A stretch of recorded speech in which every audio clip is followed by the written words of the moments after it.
Qasida of the Vanishing Song. O you whose name is written before ink remembers the page, before the rose consents to bloom, before the nightingale inherits its cage of ribs. Peace upon the wound that taught the reed to speak. Peace upon the fire that made dust remember it was light. I was a nightingale once, or thought myself so. I circled a rose, believing her crimson the axis of heaven. Her silence was sharper than thorns, her fragrance an unseen decree. I sang and called it love. I burned and called it devotion.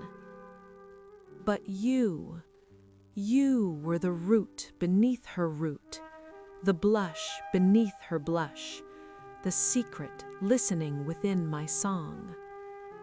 I poured myself branch after branch into the cup of her becoming. Each note stripped a feather from the wings of my certainty, until nothing remained but a throat of flame and a question without a questioner.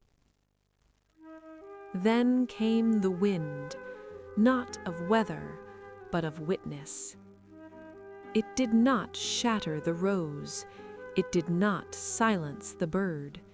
It only lifted the veil from the illusion of two. The rose was a mirror, the nightingale an echo, the garden a breath between your command and its surrender. I sought union with form, you granted annihilation of self. I begged for nearness, you erased distance. What is a lover when the beloved is the only face? What is a song when the singer is the only sound? I vanished, and in vanishing remained. The rose faded, and in fading spread everywhere.